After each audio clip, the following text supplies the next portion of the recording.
Amigos e amigas, canal do Xavier, eu sou o Xavier. Gente, por favor, deem um like, compartilhem, façam comentários, se inscrevam no canal. Quem já foi inscrito, verifique a sua inscrição, porque o YouTube retira inscrições.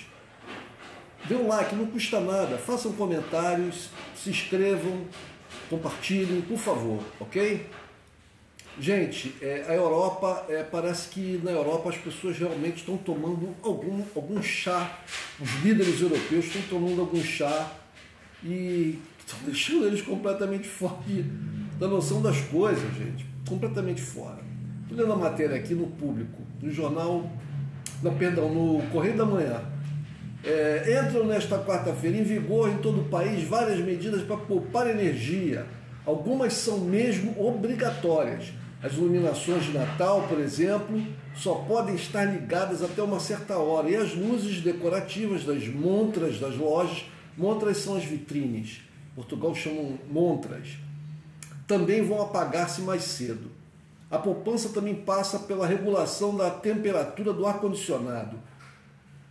Isso é uma coisa pequena, relativamente pequena, né? Você pode pensar, mas isso não impacta muito. Pois é, acontece que agora em outubro é o mês que o gás vai disparar na Europa. Por que razão? Porque os contratos de gás que, que estão em validade, eles terminam, a maioria dos contratos de gás, principalmente das grandes empresas, eles terminam agora em outubro. E inclusive das empresas distribuidoras de gás, que compram esse gás, né, do fornecedor que trazia o gás lá da Rússia, mas não tem mais. Então agora esse gás vem da onde? Ele vem do gás que está sendo importado em navios, que é muito mais caro. Então esse gás vai chegar, esses contratos antigos estão terminando e o gás vai chegar que vai chegar para o consumidor final, vai ser já com os preços reajustados e absurdamente reajustados. Ora, a União Europeia o conjunto dos países da União Europeia e a própria União Europeia vem despejando dinheiro aí para tentar conter essa crise, mas parece que os resultados não estão fazendo efeito. Você veja, por exemplo, a Alemanha, a situação que está na Alemanha.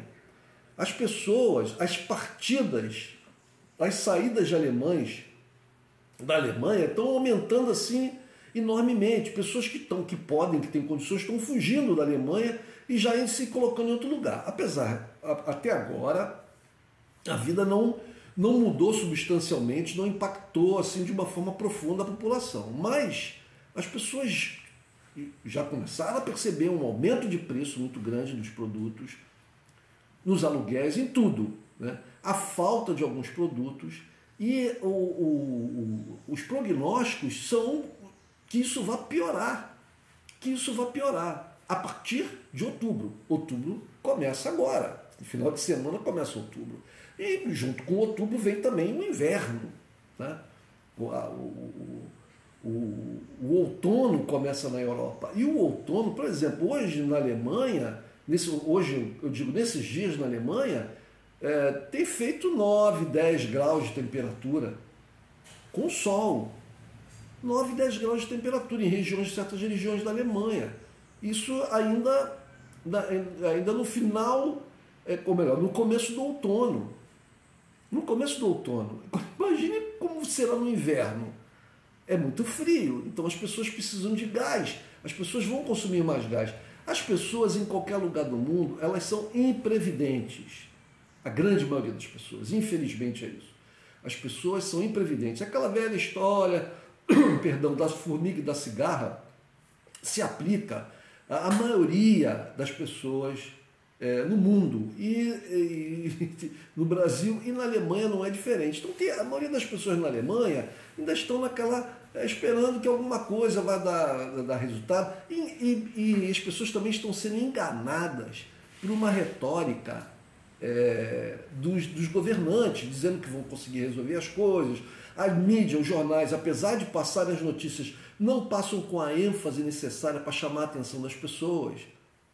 É só ler os jornais. Você tem matérias, as matérias principais são sempre falando mal da Rússia, enaltecendo a Ucrânia, falando do esforço que os europeus têm que fazer pela unidade, pela democracia, pela liberdade, mas não falam do que está se aproximando agora fortemente, uma tragédia econômica. Uma tragédia econômica. Então, as pessoas vão ser pegas, assim, apesar de terem sido avisadas, né? Mas como não foram avisadas de forma enfática e as pessoas são imprevidentes, quando a coisa vier, as pessoas vão ficar, meu Deus, e agora e tal? Quando não tiver gás para aquecer suas casas no auge do inverno, né? Quando faltarem realmente, quando faltarem produtos, quando perderem seus empregos, quando as suas empresas nos comunicarem que não terão salário.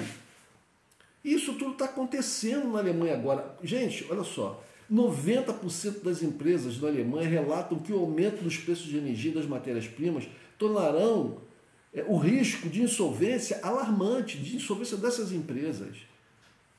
O presidente da Associação Industrial da Alemanha veio alertar para esse risco, fez alerta sobre esse risco enorme com relação às empresas alemãs. As grandes empresas alemãs, né, as de grande porte, elas planejam sair da Alemanha, muitas delas têm filiais em outros países e com isso vão até conseguir sair. Mas e as pequenas empresas, as médias empresas? Essas vão ter muita dificuldade, não vão conseguir competir, porque o preço da energia, que vai aumentar absurdamente, além do que já está aumentando, mas vai aumentar mais ainda, vai fazer com que o seu produto final fique difícil para competir no mercado internacional. Principalmente a Alemanha é o maior exportador de produtos industrializados. E isso vai levar, gente, a um castelo de cartas, né? Como se desabam todos. Na Alemanha, a economia alemã, as empresas vão fechar, vai ser um terror na Alemanha. Alguém pode dizer, mas André, como é que você pode prever isso, falar categoricamente que isso vai acontecer? Mas os sinais estão todos aí. Enquanto isso, o governo alemão fica, gente, como a gente usa aqui no Brasil, essa expressão popular, fica viajando na maionese. Eu vou ler aqui para vocês uma questão que eu li aqui no Jornal Público, que é muito interessante, que fala sobre a questão das explosões que atingiram os gasodutos Nord Stream 1 e Nord Stream 2.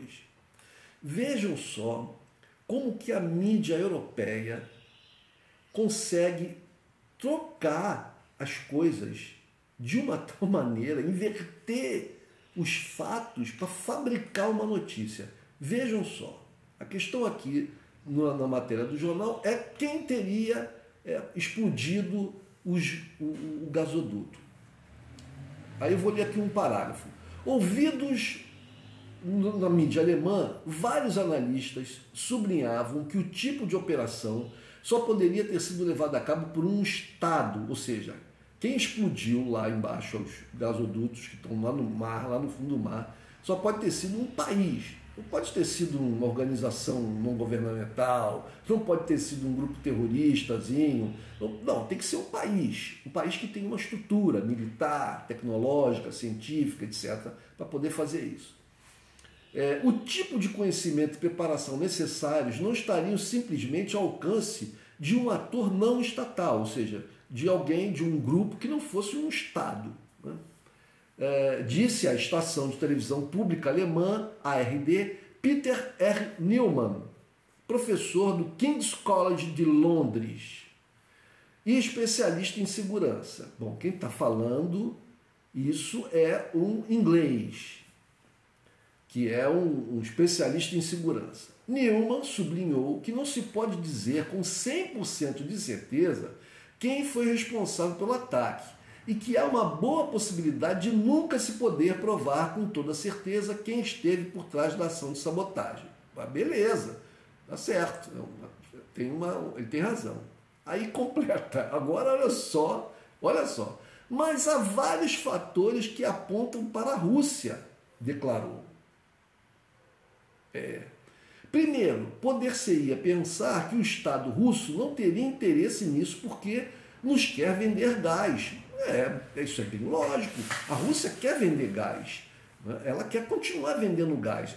A questão foi que os europeus começaram a colocar muitos senões, fazer sanções muito violentas e cercear a Rússia de tudo quanto é lado, que passou a ser, para a Rússia passou a não ser mais interessante vender gás para países que a atacam de outras formas, atacam de forma muito virulenta, de outras maneiras. Compravam seu gás, mas viviam afirmando que não iam comprar mais, que iam mudar a sua matriz energética, que iam passar a comprar, começaram a procurar com insistência outros fornecedores e fazendo sanções à Rússia, proibindo os russos de entrarem na Rússia e cancelando, ameaçando empresas de outros países que faziam negócio com a Rússia, ou seja, né, e fornecendo armas e mais armas para a Ucrânia, com quem a Rússia está em guerra. Muito bem.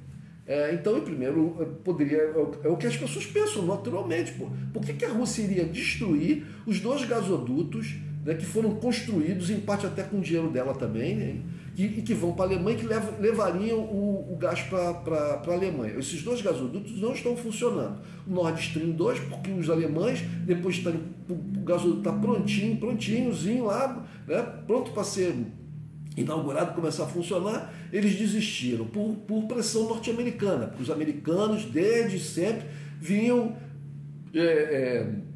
insistindo com a Alemanha que não fizessem o gasoduto. Foi no governo da Angela Merkel que ela, contrariando os americanos, fez o acordo com os russos e construiu o Nord Stream 2. O Nord Stream 1 já existia e fornecia fornecia gás. Acontece que os russos alegaram que a manutenção do Nord Stream 1 estava comprometida por causa das sanções, porque empresas ocidentais que forneciam peças, equipamentos para esse gasoduto não estariam fornecendo adequadamente. Então aí a Rússia foi diminuindo e acabou fechando definitivamente, ou pelo menos por enquanto, o gasoduto. Só que eles têm gás dentro deles, só não estava chegando lá na Alemanha. Bom, para a Rússia seria interessante que daqui a um tempo, né, se ela ganha, se ela consegue impor a sua vontade, né, se ela, no campo de batalha, ela consegue vantagens, e se a Alemanha e a Europa começam a ficar numa situação muito difícil, ela pode chegar, olha, tem aqui o gás está aqui na porta de vocês, é só vocês aceitarem, a gente liga isso de novo e vocês podem comprar gás ao preço barato que a gente vendia antes. Então por que a Rússia iria destruir os gasodutos? Por que ela iria? Porque se ela destruindo os gasodutos, mesmo que amanhã ou depois os alemães queiram comprar o gás russo, eles não vão poder comprar, porque não tem o gasoduto mais. Então, difícil esse pensamento, esses argumentos dele. Mas, ele diz, né? Então vamos lá. Vou voltar aqui. Primeiro, poder-se pensar que o Estado russo não teria interesse nisso, porque nos quer vender gás. Mas há muitos argumentos que fazem pensar numa autoria russa, disse Neumann. Porque há uma consequência econômica no mercado, onde os preços do gás aumentam. Então ele está dizendo que os russos destruíram, ou tentaram destruir, os 2 gasodutos para aumentar o preço do gás. Ora, mas como assim aumentar o preço do gás? O preço do gás já aumentou quando os russos pararam, quando a Alemanha não abriu não inaugurou o Nord Stream 2, quer dizer, sabe, ele prontinho não levou, não autorizou a abertura das torneiras, e posteriormente quando os russos fecharam o Nord Stream 1. Então isso já aumentou o preço do gás, porque a Europa começou a ficar sedenta por gás que ela não tinha mais e começou a comprar no mercado internacional, que já era muito mais caro, e esse mercado ficou mais caro ainda. Seria completamente louco isso, dos russos fazerem isso. Isso não tem sentido. E há uma dimensão política e uma consequência psicológica muito importante. Neste momento, toda a gente na Europa se pergunta se isto pode acontecer nestes gasodutos, o que seria se acontecesse onde estivesse a passar petróleo ou gás? Quer dizer que a Rússia destruiu os seus próprios gasodutos para atemorizar os europeus de que ela poderia atacar os gasodutos dos europeus. Ora, então por que ela não atacou logo os gasodutos dos europeus? Porque ela não bolou... A Rússia é um país que tem uma... A Rússia é herdeira da União Soviética. Na União Soviética existia a KGB. A KGB, não sei se tem o mesmo nome ainda, ou se é outro, mas o serviço secreto de inteligência, de contra-inteligência, de espionagem russo existe e é muito poderoso.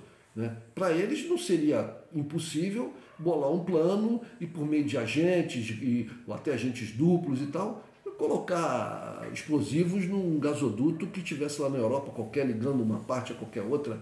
Por que eles iam explodir o seu próprio gasoduto? Isso é completamente louco. Aí, completando ele, isso acontece ainda numa altura em que começou a funcionar outro gasoduto que leva gás da Noruega para a Polônia.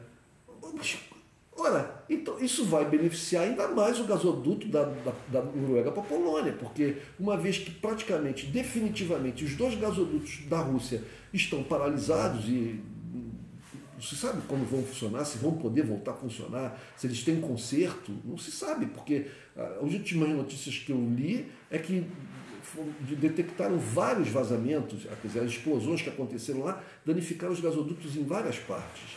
A coisa está lá no fundo do mar, gente. Então, uma vez que praticamente definitiva a parada desses gasodutos, ou vai demorar muito, muito mesmo para eles voltarem, então até viabiliza economicamente mais ainda esse gasoduto da Noruega, a construção até a toque de caixa de um outro qualquer.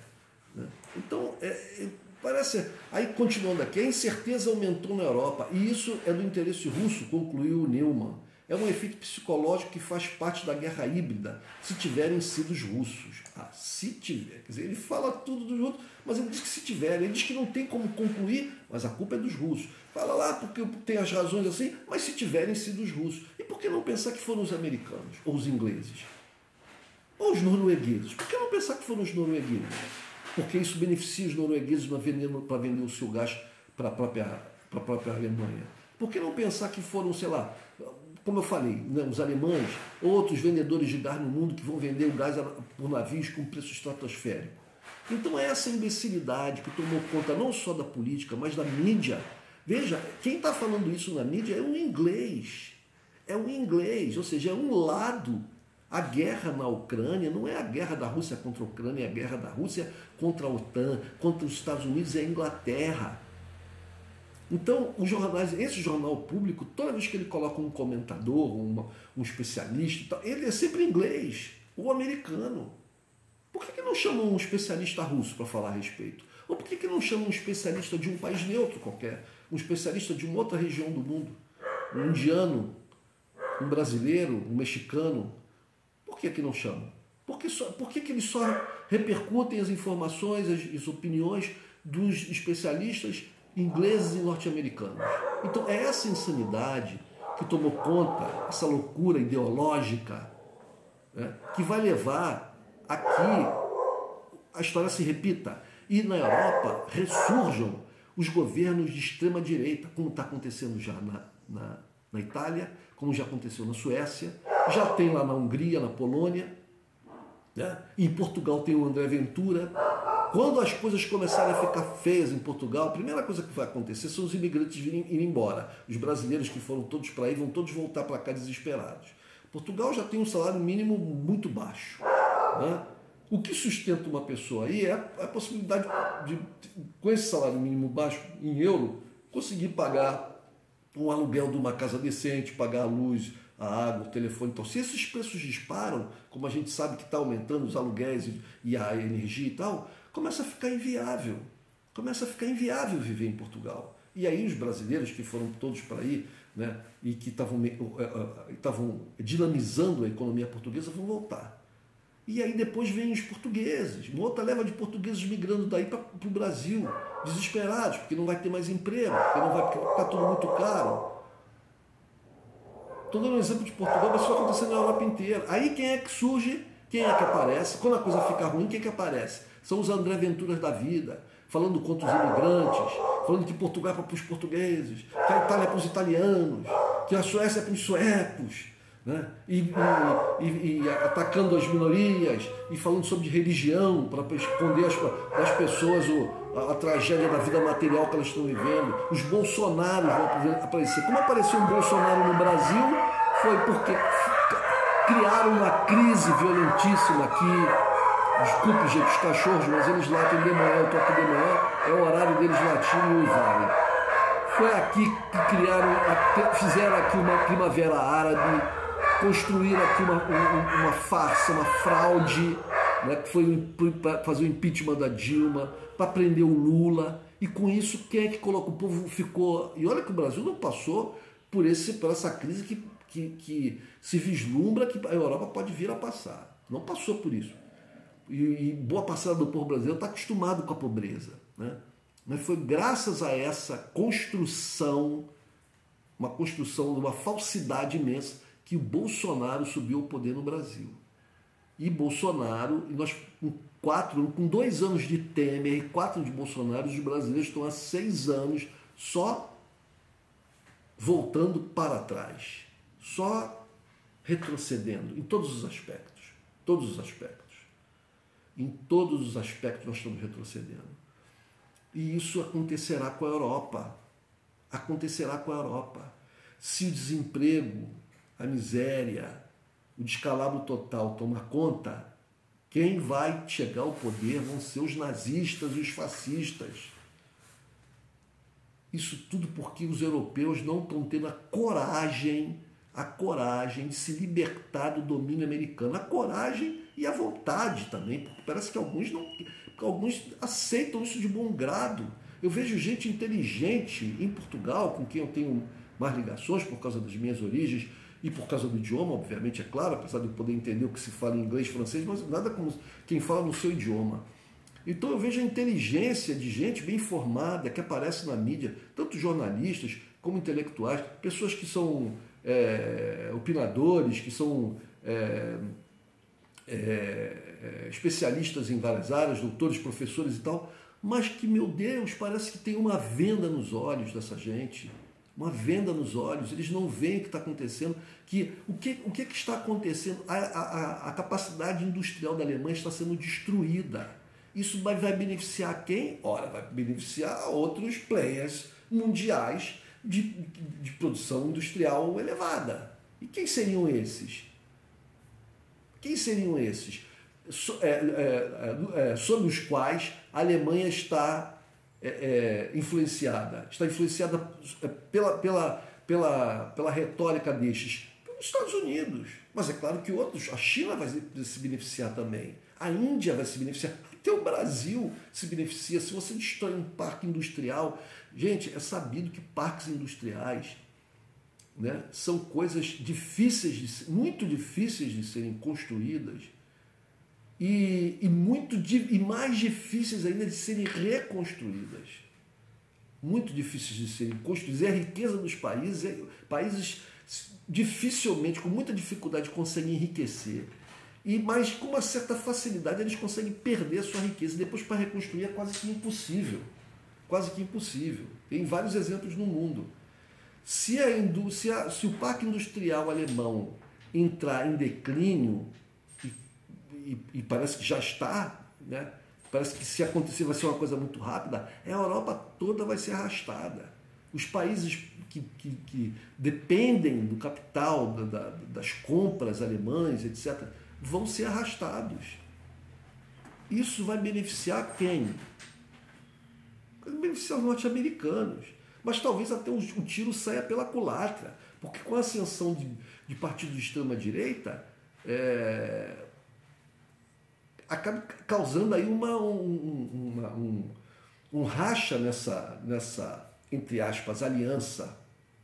É tudo muito difícil de prever, mas de qualquer maneira, qualquer cenário que você imagine não é positivo. Ou a Europa fica muito empobrecida, e cada vez mais dependente dos americanos, e vira um verdadeiro quintal dos americanos, assim como foi a América Latina, que já não está sendo mais tanto, hein, gente?